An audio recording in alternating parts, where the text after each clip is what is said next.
Hey, are you a business owner, entrepreneur, or professional? If so, we want you to apply to be a featured guest on our show. My name is Adam Torres, and I host the Mission Matters series of podcasts. I've recorded over 3,000 episodes, and we are just getting started. How do you know if you'd be a good guest to be on the show? Well, only one way to find out, and that's to apply, but I'm going to let you in on a little secret. We want guests that have a story to tell, guests with a brand, a product, or a service that can benefit my audience of listeners. If this sounds like you, go to missionmatters.com and click on Be Our Guest to apply. I'd love to talk to you and get to know more about your story. Again, head on over to missionmatters.com and click on Be Our Guest to apply. All right, now let's get into the show. Hey, I'd like to welcome you to another episode of Mission Matters. My name is Adam Torres, and if you'd like to apply to be a guest, just head on over to our website, missionmatters.com, and click on Be a Guest to Apply. All right, so today I have Jani Tuomi on the line, and he is co-founder over at imaware. Jani, welcome to the show. Hey, thanks for having me. Happy to be here. All right, Jani. So excited to get into imaware. I mean, you're really working on some innovative stuff, and we'll also talk about. I understand you have a lot of expansion going on. You're going into a Series B round. We'll talk about that, what that looks like, and where you've been, and the plans for the future. But I guess maybe just to get us started, you're in the healthcare industry now. You didn't start out with a healthcare background. Like, how'd you get on this journey? Yeah, well, I think, nobody ever knows where their 5 and 10 year career is going to take them. I have a product and technology background, and then unfortunately I had a family member get sick and they survived the experience. But what we learned out of it, my family and I, was that my brother actually could have had this all be prevented if some very basic tests were run 6 months, 12 months earlier. And so that was the question I asked myself. I'm like, how were we not running those tests? How do you get, kind of middle-aged guys who avoid the doctor like the plague to start going to the doctor? How do we start getting data on these people so that they can become aware of conditions that could be preventable, like heart disease and cancers and things like that? So it was actually my own family story that got me into this. And then just a few years later, it's almost like this little bit of serendipity. I came across a doctor that had debunked Theranos, and he was focused on testing small volumes of blood. And when I saw that what he was building was actually working, I kind of just quit my job that day and said, we got to join forces and take a test that you can run at home and put that in front of people so they can screen for these types of conditions. And after I told him my story about, my brother, he's like, absolutely, a test like this could have actually changed his life for the better, 6 months earlier. So That was it. Quit the day job and jumped just kind of headfirst into this startup with one of these, world-renowned doctors. And we got started on building out what became imaware today. Wow, what a story. And, there's some people watching this right now that have they have an urge, they have a business they want to start. And while I'm not recommending when you get a good idea, you jump off the ledge day one, so to speak. But that being said, there's a difference between having an idea and wanting to do it and, going out there and committing and going to that next level, whether you're creating a new product, and it doesn't matter the industry, it doesn't have to be healthcare. Like, what kind of advice would you give to the people that are out there watching this right now that are thinking, I got this itch, I got this thing I want to do? Because it's not easy. It's not easy to make that leap. Yeah, well, you're totally right. I guess I maybe made a little bit of a slight exaggeration. I definitely ran the idea by my wife first before I jumped off the ledge, but you're totally right. I'm already 40s and I'd always wanted to do a startup, and I just never kind of took that first step through my 20s, through my 30s, but I had that itch, just like you said. And really it was about taking that first step. And ironically, every step afterwards got easier. So the first step was just to have confidence in myself that I could do something impactful. And when I got over that first step, then everything else started to become clear. Meeting other doctors, starting to take this roadshow to investors, all of that was new to me. But the fact that I kind of just believed in myself and believed in this idea that we could actually help people screen for conditions from home, all of that became easier, once that first step was taken. So my biggest advice for anybody who wants to do something is, if you can believe in yourself, then others will believe in you. Oh, well said. And I like the point you brought up earlier about, nobody really knows what their career path is going to be in, 5 years, 10 years. I mean, things change. It's funny. I thought I'd be in finance forever. If you would have told me I went to school to be a podcaster, that's incorrect. Podcasts didn't even exist when I was in school. So how would I know, right? Yeah, exactly. No, that's awesome. So, like looking back at imaware and the early roots, and we'll talk about also the explosive growth and what you're doing. But we all learn as entrepreneurs, especially this is your main startup, the first one that you started. Before that, you were corporate America, we'll say. What kind of things have you learned along the way? Yeah, all of the things I feel like they don't teach you at school. Mm-hmm. Great communication skills, hustle, perseverance, being comfortable being told no a lot of times, and still just like, shaking that off and going to the next meeting, going to the next doctor. A lot of that kind of what I'll call soft skills, I really had no clue about, prior to doing on this startup, and just how important those are. Being able to speak with passion, when you find something you believe in, people just get attracted to that. So I never realized the power of some of those, really basic skills that some people really have. I certainly didn't have going to school for computer science. They definitely don't teach you that when you're coding applications.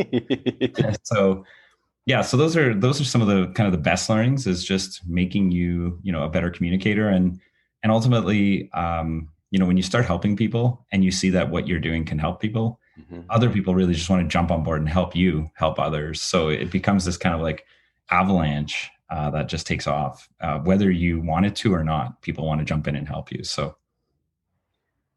healthcare industry, I know that's a broad term. I know that encompasses a whole lot, and there's a lot of different sides of that. Whether you're on the practitioner side as a doctor, or whether you're a system, whether you're in the med tech, or I probably have that wrong. I just like to throw a tech at the end. Anything fintech, whatever, anything else we're in. What kind of opportunities are you just seeing? Because you have a very unique vantage point coming from, of course, the tech background, and now, growing a company to a good size and being on that really the cutting edge of some things that are going on in testing. Like what kind of opportunity are you seeing? I think the entire industry is ready for a lot of opportunistic change. Doctors are using software that looks like it's from the 80s. So they could probably use some help. Also, I think they spend 50% of their time in front of a screen, not in front of a patient. Mm-hmm. So, how can we help doctors spend more time with their patients? Think about how do we build the next Slack tool for doctors, and patients. So just doctor software, probably ripe for disruption. Labs, they work with old school software and sometimes some old dated technologies as well. So somebody who, can build the next generation analyzer, think of that Star Trek device that can scan your blood without even poking your finger. Lots of like hardware stuff, that we could definitely innovate on. Patient-facing technologies. I mean, the patients barely ever see their own data, and that's where imaware is focused on, is giving patients an amazing experience. But there's so many other conditions out there. There's a lot of other different types of patients. I don't think we do a good job servicing people who have, potentially individuals who are blind. How do they read their data? So, creating medically available data for every individual. There's just so much opportunity to build tools, technologies, softwares, hardwares across the board. Yeah, it's exciting. I feel like it's a whole healthcare renaissance when I see some of the things that are taking place. Even like I remember growing up, and you go to the dentist office and you see all those files in the back, and you're like, and now looking at time, like many offices are still running that way, right? You see all these files and you're like, wow, I see them now, and I'm like, that's opportunity. Like that's inefficiency, and there's better ways to do it. And there's going to be a lot of smart people out there that figure this out. And I mean, we all benefit. The way I look at it is, all of us at some point, whether we're using lots of healthcare now, at some point we're going to need it. And I like having smart guys like you, the men and women out there that are solving problems so that when I need it as I age, or when whatever happens in my life, like it's there. So that's the selfish part for me there. Yeah, no, you got it. I mean, just as an example, fax is still a HIPAA compliant, regulatory approved way to communicate with your doctor. Mm-hmm. But what patient has a fax machine in their home, right? Yeah. So we got to catch up with the times for sure. It's awesome. So we're recording this for the audience, just for context. We're recording this in May of 2021. So, the numbers are looking better on COVID in the United States, at least, but in other places, not necessarily. What kind of things are you seeing just in healthcare in relation to opportunity and ways to solve, problems related to COVID and what you've seen? Well, as everyone knows, last year when COVID kind of came out of nowhere, we had to use pretty dated technology for screening, PCR technology. Probably everyone knows that nasal swab, and that very painful method, very annoying method, and certainly not something that was cheap and easy to do. So we relied a lot on PCR technology last year. And, thankfully this year, we're starting to see a lot more rapid tests. And so you're seeing companies put out $5 tests, $9 tests that you can buy at Walgreens that gives you answers in 10 minutes. I mean, that's like an order of magnitude better than it was last year. So the term rapid testing and being able to do point of care testing, we should all start to get familiar with that, because, rapid testing for COVID is one thing, but what if we can start doing rapid testing for things like allergies or diabetes, or pre-diabetes? And, if you can buy a $19 test or less and just do that monthly, you can see that, hey, I'm on the right side of my health here. So I'm really hoping there's a lot more kind of innovation in the rapid testing space. And we're doing what we can in that spaces too. But I think we're going to see a lot more companies jump in there too. So speaking of what you're doing, let's crack open imaware. Tell us a little bit more about the company. I know, just to start us out. Yeah. So, we started imaware with the idea that instead of waiting for yourself to get sick and then going to a doctor to practice sick care, doctors are amazing at helping you, kind of recover from an illness or a symptom or a condition, or get the right therapies, to keep you healthy. What if we could practice something called healthcare, where potentially you don't have to go to the hospital, or you can go to the doctor more periodically, just kind of like a check-in, and make sure that things are going well. And so imaware was built around the promise of being able to practice healthcare at home, where you can run common screening tests, even advanced screening tests for things like heart disease, and doing that really kind of cheap, fast, effectively, and easily from home was what imaware was all about. So we started building these kits to do that, and then building a really easy to use digital platform. So just being able to go online and take these tests, get support when you needed, and be able to read results that you actually could understand and then share with your doctor. So that's what imaware is all about. It's just trying to make testing at home easy and make actioning those results really easy through digital. So give me an example of, let's just say, the user journey. So I'm watching this program right now and I'm thinking to myself, oh, this sounds interesting.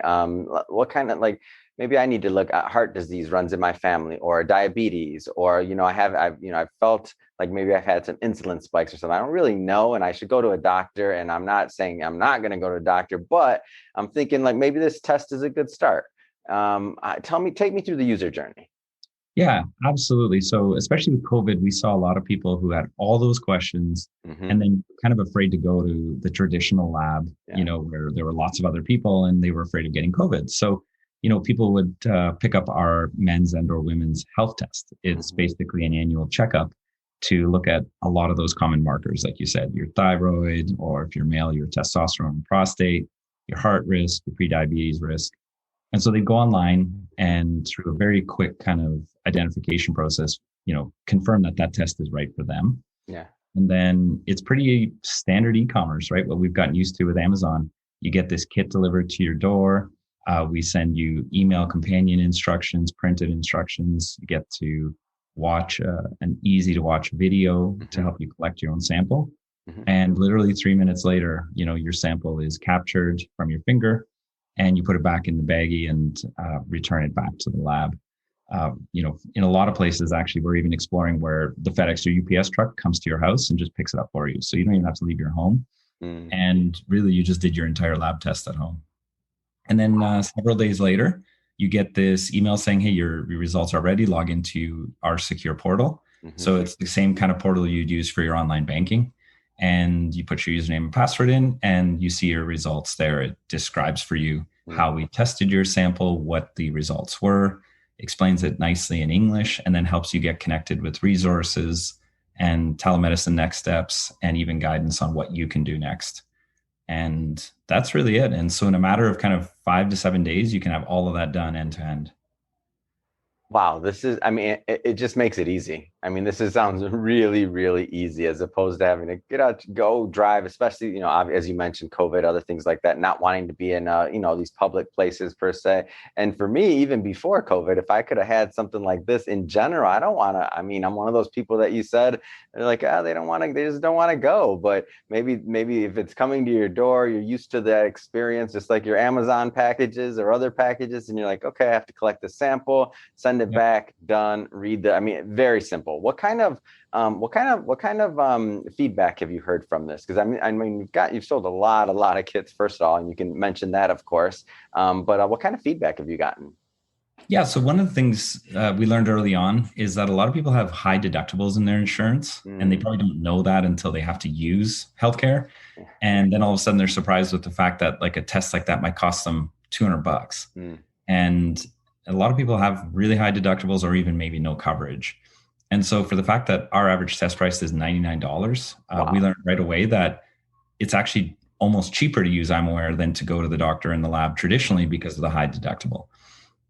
So we got lots of validation that, keeping that price under $100 was definitely something we need to focus on.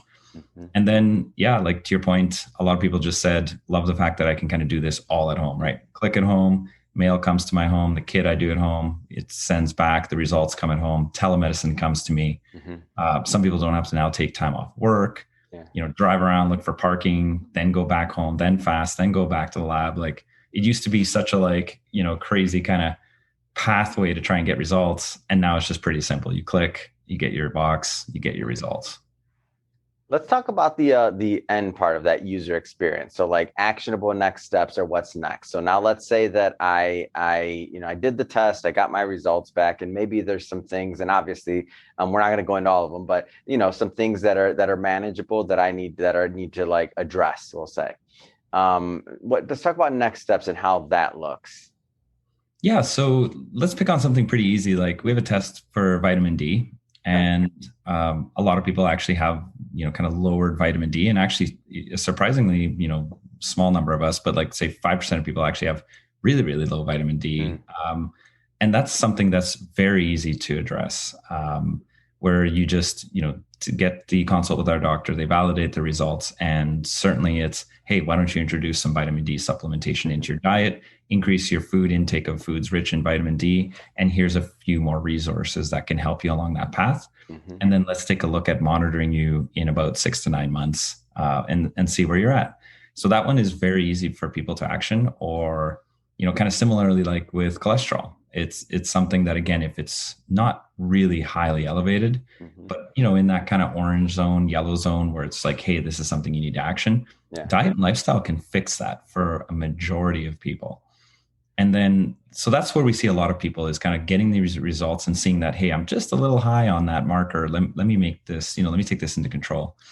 But every once in a while, we also do get individuals who are highly elevated, individuals who have prostate cancer and they didn't even realize it. Wow. And so in those circumstances, the doctor will, ensure that they get connected with a specialist, because now that's getting beyond the scope of what we can do. So we identified it for them. They now became aware, and then they became connected with a specialist who can actually take care of that before they have, potentially something worse happening for them. So we've had even those situations take place. And then certainly even during COVID, we've done a lot of COVID testing. And, when we were testing people who came back positive through a doctor consult, we were able to guide them if they were comfortable being at home. And in many cases, we said, based on your symptoms and even just listening to you speak on the phone here, and what you've described, you need to go to a hospital so that you don't just ultimately kind of suffer at home. So it's really important that that doctor gets involved to help guide that next step. And like I said, a lot of times it's really easy diet and lifestyle changes. And, in other cases, it's pretty severe and you've caught it early. So let's get you to that other specialist. Man, that's amazing, because things like you're speaking of, like the cholesterol part of things, especially depending on what your age bracket is, like we kind of let it go. We're like, but if you have this routine or you have these things, you can, you can check it with some things with lifestyle, as you mentioned. And ultimately that's the big side of preventative medicine, not just obviously to extend the quality of your life, hopefully, and to decrease the amount some of these problems will cost you in the future, because very costly. Just if you can get a couple extra gym workouts in, eat a little better, and you get those markers back in place, I mean, you're gonna be way happier over the long haul. But then on the other side of things, as you mentioned, I mean, you're saving lives. Like there's people that, like, if they didn't go in to get that, like as you mentioned, they may have been diagnosed with something like a prostate cancer, something, other things like that. If they didn't go and they're, and missing out on doctor's visits for years and years and years. I mean, this is an easy way for them to get some answers up front, and it's private, it's quick. This makes total sense. I'm sold. Put it that way, Tuomi. Like I'm in. I like this, and you're. I feel like this was made for my exact demographic, because all the things that you mentioned, I fall in those categories. Let's get a little bit more into just the construct of the company, like things like any type of revenue you want to share, numbers. I know you're raising money right now for your Series B, like future plans and growth. I mean, let's go along that path. So, where do you want to start there? Yeah, well, so we got, it's a pretty quick story. 2017, we got going on this and built out our lab prototype. 2018, we received our kind of early seed funding from a private equity family in Houston, Texas, that got our Texas roots grounded there. And then through 2019 and 2020, we've been really kind of growing, expanding our test menu, offering COVID testing, especially to a lot of employers and essential workforce members across the state of Texas and even nationally. Was definitely a growth moment for us, where we had one of those, 500% plus growth year over years. So we saw some really big growth there. And, now we're continuing to expand the tests we offer, the different lab partnerships we have. And we've got a lot of employers want us to start testing their employees for more than just COVID and general wellness. So we're getting into things like you said, preventing diabetes, at employers where they are responsible for the healthcare costs of their employees. So they really want to reduce the cost of those diseases that are absolutely preventable, heart disease, diabetes, and even some more discrete cancers. They're asking for us to bring those tests to market and offer it to them. So we're looking to do probably over 20 million in revenue this year. And, that's up several 100% year over year.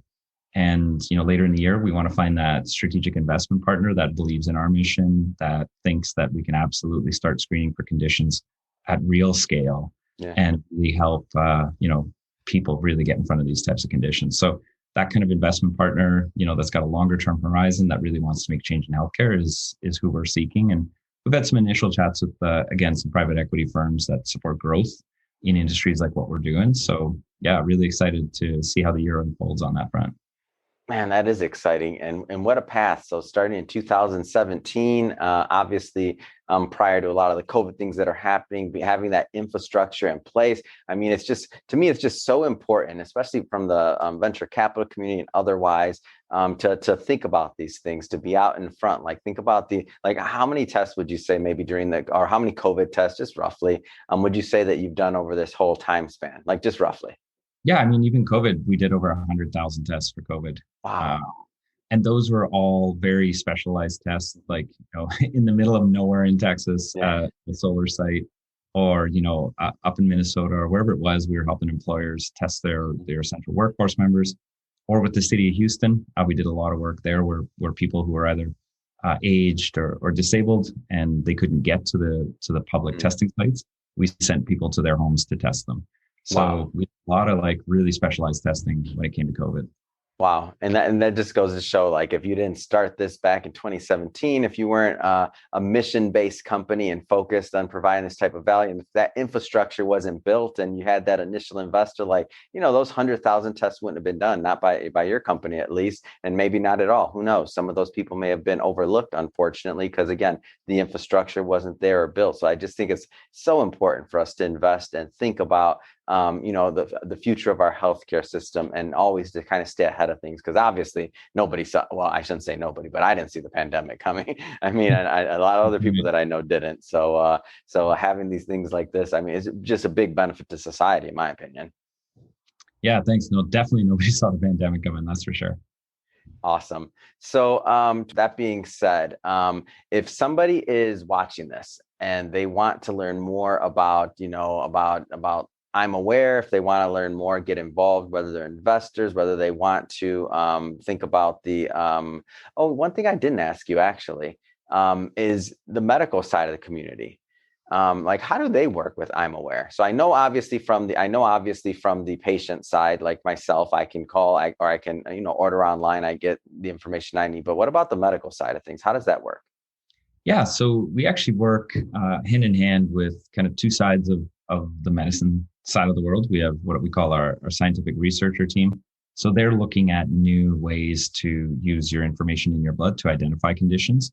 So these biomarkers, so they're researching new biomarkers. We're helping fund new biomarker innovations and bringing those to light. So you're going to start to hear about some really interesting biomarkers from imaware that are things that people have never looked at before. Wow. So for example, 50% of people who have heart attacks have normal cholesterol.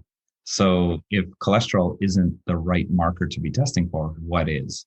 And you start to hear of things like inflammation, oxidative stress, genetic markers, and things that cover these cardiometabolic conditions. And people's heads just spin. It's like, whoa, I thought there was just one test for cholesterol and heart disease. Yeah. In fact, there's probably more like 5 or 10. And so, we're going to try and simplify that for people so that they understand what tests to take and when. So lots of kind of stuff around heart disease and working with the scientists there to bring those tests to market. And then we also work with what I call the clinician side. So once you have data in your hand, it's the doctor's job to help you understand what to do next. Yeah. And so a lot of medical doctors like to work with us because they have patients that, maybe they don't see too often, are afraid to come in due to COVID, or in places like Colorado, live 1,000 miles away, in rural, somewhere nowhere, and don't always get a chance to go to do routine labs. So, we've had a lot of medical interest in sending kits out for those types of purposes so that the doctor can then be prepared with information when they ultimately see their patient. So we work with the medical community on that side. So we work with kind of both sides of both the science and the clinical side of medicine. It's awesome. Yeah. So, I'm glad I got that part out, because I'm like, wait a minute, what do the doctors do? Like, how does the research happen? What's next for imaware? And glad you cleared that up for me. So if somebody is watching this and they want to learn more, whether they're on the medical side of the community and they want to learn more about, or they're, they want to order a kit, they want to learn more about that part. Like, what's the best way for people to follow up and to connect? Well, 100%. I'd love to speak to anybody on your show. If there's any questions from being an entrepreneur to understanding maybe their own health journey, we're here to help. Our website, is accessible at imaware.health, imaware.health. There's a link to get in touch with me on there. I'm on LinkedIn. I'm on Twitter. My email's on the website too. I'd love to talk to all patients. I talk to patients all the time. It's really what keeps me inspired in doing this. So our website's a great resource. And on our website, we have hundreds of pieces of content, medically reviewed, free of charge, where you can see things like 10 foods you can eat to reduce your cholesterol, 5 activities you can do to increase your overall health. If you're just struggling for resources or don't know where to find good news, every one of our, pieces is third-party medically reviewed and very accurate, and of course free. So just take advantage of what we put up on our website for content. Fantastic. It's really been a pleasure having you on the show today. Hope the viewers got a lot out of this. I sure did. If you're watching this for the first time, don't forget, hit that subscribe button. We definitely want you to come back and be a return listener and return visitor. And it's really been a pleasure. Great having you on the show today. Thank you.